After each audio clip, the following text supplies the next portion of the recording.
Uric acid कैसे बनता है आपकी बॉडी में। नमस्कार, आपका स्वागत है भारत होम्योपैथी के यूट्यूब चैनल पर। आज हम बात करने वाले हैं यूरिक एसिड के बारे में कि यूरिक एसिड आपकी बॉडी में कैसे बनता है, यूरिक एसिड बनने के पीछे क्या कारण है और यूरिक एसिड बनने पर आपको कैसे लक्षण दिखाई देते हैं। साथ ही हम जानेंगे इसके इलाज के बारे में। अगर आपका यूरिक एसिड लेवल बढ़ चुका है तो उसे ठीक कैसे किया जा सकता है। तो सबसे पहले जान लेते हैं यूरिक एसिड होता क्या है। बेसिकली यूरिक एसिड एक मेटाबॉलिक प्रोडक्ट है या यूं कहें एक वेस्ट प्रोडक्ट है जिसे आपकी किडनी सही से फिल्टर नहीं कर पाती और ये आपके शरीर में जमा हो जाता है। अब ये आपके शरीर में जमा कहां से होता है, ये आपके शरीर में आता कहां से है, ये सवाल खुद ब खुद बन जाता है। तो इस सवाल का जवाब है आपके खाने से आपके शरीर में यूरिक एसिड बनता है। जो भी आप खाना खाते हैं जिसमें हाई प्रोटीन होता है, वो हाई प्रोटीन आपके शरीर में प्यूरिन बनता है। तो इस प्रोसेस के थ्रू आपका प्यूरिन यूरिक एसिड में बदल जाता है और ये यूरिक एसिड आपकी बॉडी में जमा होने लग जाता है जब आपकी किडनी सही से फंक्शन नहीं कर पाती।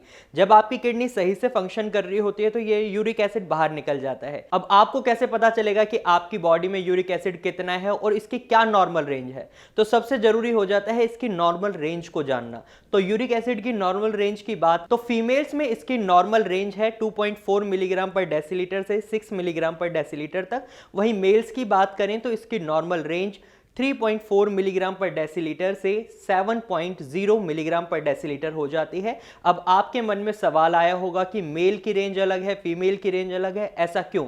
तो आपको इतना तो पता ही है कि हर इंसान की, हर मेल और फीमेल की बॉडी स्ट्रक्चर में काफ़ी चेंजेस होते हैं, जिस वजह से इनकी नॉर्मल रेंज चेंज होना भी स्वाभाविक है। इसमें कोई बड़ी बात नहीं है। और दूसरी बात, इसकी नॉर्मल रेंज की बात करें तो ये लैब्स टू लैब वेरी करती है। कुछ लैब्स में कंडीशंस कुछ अलग होती हैं, तो दूसरी लैब्स में वहां की कंडीशंस कुछ अलग होती हैं, तो इसलिए इसकी labs to lab vary conditions हो सकती हैं। तो हम जहां नॉर्मल रेंज की बात कर रहे हैं वहीं हम 7 मिलीग्राम पर डेसीलीटर से अगर पार कर जाते हैं इस रेंज को तो हमारे शरीर में परेशानियां आना शुरू हो जाती हैं। जब हमें पता चलता है कि हमारे शरीर में यूरिक एसिड बढ़ना शुरू हो चुका है, तो ये तो बात हुई कि यूरिक एसिड की नॉर्मल रेंज क्या है, यूरिक एसिड बनता कैसे है और यूरिक एसिड होता क्या है। अब हम जान लेते हैं यूरिक एसिड हमारे शरीर में कैसे बढ़ता है, इसके पीछे कारण क्या है। यूरिक एसिड बढ़ने का सबसे बड़ा रीजन है आपका खाना, आपका लाइफस्टाइल।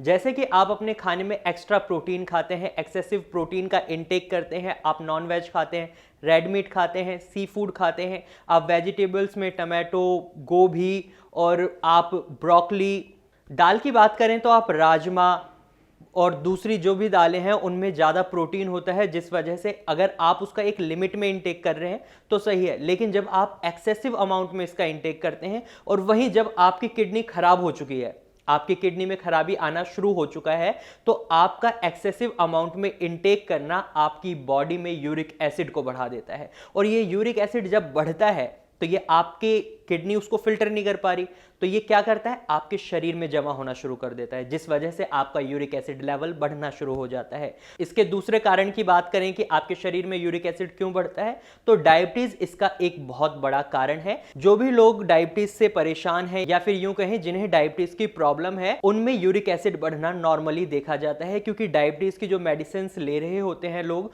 उनकी मेडिसिन में ही यूरिक एसिड बढ़ाने वाले कुछ केमिकल्स होते हैं, जिसकी वजह से उनके शरीर में यूरिक एसिड बढ़ जाता है। लेकिन आपको मैं बता दूं कि अगर आप भारत होम्योपैथी से डायबिटीज की दवा ले रहे हैं तो आपके मन में सवाल आएगा, क्या फिर भी यूरिक एसिड लेवल बढ़ेंगे? तो मैं आपको बता दूं ऐसा बिल्कुल भी नहीं होगा, क्योंकि हमारा जो काम होता है, हमारे डॉक्टर्स जो दवाई आपको देते हैं वो आपके रूट कॉज को देखते हैं, आपकी बीमारी के रूट कॉज को देखते हैं, उसको देखकर वो दवाई दी जाती है। आपकी बीमारी को जड़ से खत्म करने के लिए वो दवाइयां दी जाती हैं, ना कि इसलिए कि आपके शरीर में कोई और बीमारी बन जाए। तो आप इसलिए इस चीज से सुनिश्चित रहें और चिंता ना करें कि भारत होम्योपैथी से अगर आप डायबिटीज की दवाई लेते हैं तो आपका यूरिक एसिड लेवल बढ़ जाएगा, क्योंकि हमारा सबसे पहला मकसद यही होता है कि हम आपको स्वस्थ करें, ना कि आपको बीमार करें। तो वहीं अगर हम तीसरे कारण की बात करते हैं तो आपके शरीर में जो प्रोटीन होता है, जो आप खाना खाते हैं, उसमें होता है प्यूरिन। अब जब आप प्यूरिन का इंटेक ज्यादा मात्रा में कर लेते हैं तो भी आपके शरीर में यूरिक एसिड लेवल बढ़ जाता है। सबसे बड़ा कारण प्यूरिन ही होता है आपके शरीर में यूरिक एसिड बढ़ाने के लिए। अगर आप प्यूरिन का एक्सेसिव अमाउंट में इंटेक करते हैं, प्यूरिन एक तरह का प्रोटीन ही होता है जिसे आप एक्सेसिव अमाउंट में खाते हैं, तो ये आपके शरीर में यूरिक एसिड के लेवल को बढ़ा देता है। चौथा कारण है मोटापा।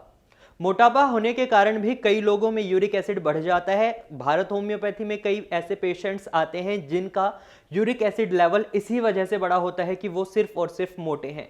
ऐसा नहीं है कि मोटे होने से ही सिर्फ उनका यूरिक एसिड लेवल बढ़ा है, क्योंकि अगर आपको नॉर्मली भी अगर आप देखेंगे एक मोटे इंसान के अंदर उसका इम्यूनिटी सिस्टम वीक हो जाता है, उसके शरीर में कई सारी परेशानियां शुरू हो जाती हैं जिस वजह से उनका यूरिक एसिड लेवल बढ़ना शुरू हो जाता है। वहीं अगर हम बात करें उनका यूरिक एसिड लेवल बढ़ रहा है तो वहीं मैं आपको बता दूं उनकी किडनी में भी कहीं ना कहीं प्रॉब्लम आना शुरू हो चुका होता है, जिस वजह से उनका यूरिक एसिड लेवल बढ़ता हुआ हमें देखने को मिलता है। वहीं एक्सेसिव एक्सरसाइज करना भी आपके यूरिक एसिड लेवल को बढ़ा सकता है।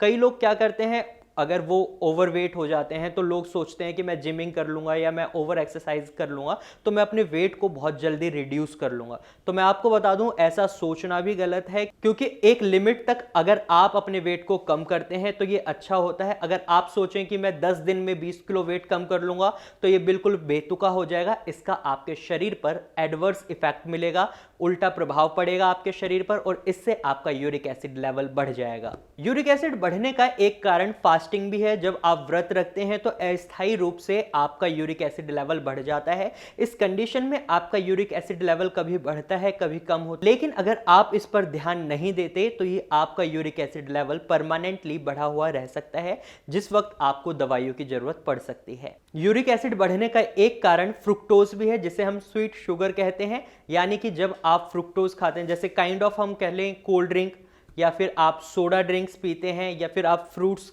खाते हैं जिनमें बहुत ज़्यादा मीठा होता है, इस वजह से भी आपका यूरिक एसिड लेवल बढ़ सकता है। वहीं बात करें पेन किलर्स की, अगर आप बीपी की दवाइयां ले रहे हैं, कैंसर की दवाइयां ले रहे हैं, तो ये भी एक बहुत बड़ा कारण होती हैं आपके यूरिक एसिड लेवल को बढ़ाने का।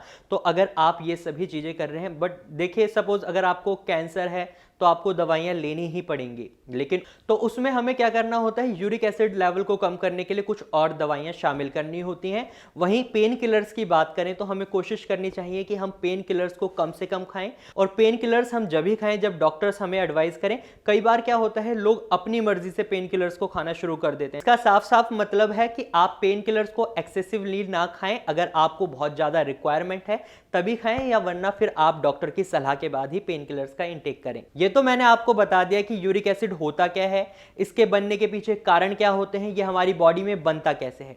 लेकिन अब इसके ट्रीटमेंट की बात भी कर लेना बहुत जरूरी हो जाता है कि अगर आपके शरीर में यूरिक एसिड लेवल बन चुका है और बढ़ चुका है तो इसका इलाज क्या है। तो इसके इलाज के लिए मैं तो आपको बस एक ही सलाह दूंगा, भारत होम्योपैथी। क्योंकि भारत होम्योपैथी में आपको ऐसी सभी दवाइयां मिलेंगी जो आपके यूरिक एसिड लेवल को नॉर्मल करने में आपकी बहुत जल्दी मदद करेंगी।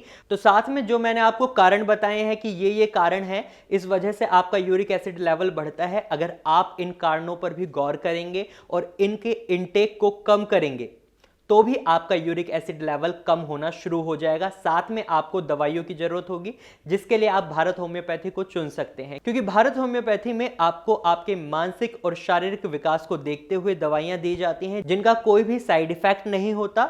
ये आपके शरीर के हिसाब से आपको दी जाती हैं। अगर हम होम्योपैथी दवाई की बात करें तो आप अगर दवाई लेते हैं तो इसमें डाइजेशन की जो प्रोसेस होती है वो स्किप हो जाती है, क्योंकि होम्योपैथी दवाई आपके मुंह में ही घुल जाती हैं, और जिस वजह से ये अपना इफेक्ट बहुत जल्दी देना शुरू करती हैं, जिस वजह से आपको अपनी बॉडी में रिजल्ट्स भी बहुत जल्दी देखने को मिलते हैं। तो आज के लिए बस इतना ही। अगर आपके मन में यूरिक एसिड को लेकर अब भी कोई सवाल रह गया है तो आप हमारे कंसल्टेशन नंबर्स पर कॉल कर सकते हैं, ये फ्री ऑफ कॉस्ट है। आपके मन में कोई सवाल है, आपको लगता है कि हाँ मेरा यूरिक एसिड लेवल बढ़ रहा है मगर मैं श्योर नहीं हूं, तो आप हमारी टीम से फ्री ऑफ कॉस्ट बात कर सकते हैं। और साथ ही मैं आपको बता दूं, अगर आपके मन में ये क्वेरी है कि आपका यूरिक एसिड लेवल बढ़ रहा है या नहीं, तो आप ब्लड टेस्ट करवा सकते हैं। उसमें आपका यूरिक एसिड लेवल आराम से आपको पता चल जाएगा कि आपका यूरिक एसिड लेवल बढ़ रहा है या नहीं। और इन केस आपका यूरिक एसिड लेवल बढ़ गया है तो आप हमारी टीम से कॉन्टैक्ट कर सकते हैं, फ्री ऑफ कॉस्ट कंसल्टेशन ले सकते हैं, सुझाव ले सकते हैं, जिसका आपसे एक भी रुपया नहीं लिया जाएगा। तो आज की वीडियो में सिर्फ इतना ही। अगर आपको हमारी वीडियो अच्छी लगी है तो आप इसे लाइक करें। साथ ही ये जानकारी अगर आपको अच्छी लगी है तो आप इसे अपने दोस्तों और रिश्तेदारों के साथ शेयर करना ना भूलें, और हमारे चैनल को सब्सक्राइब करें। Thank you for watching.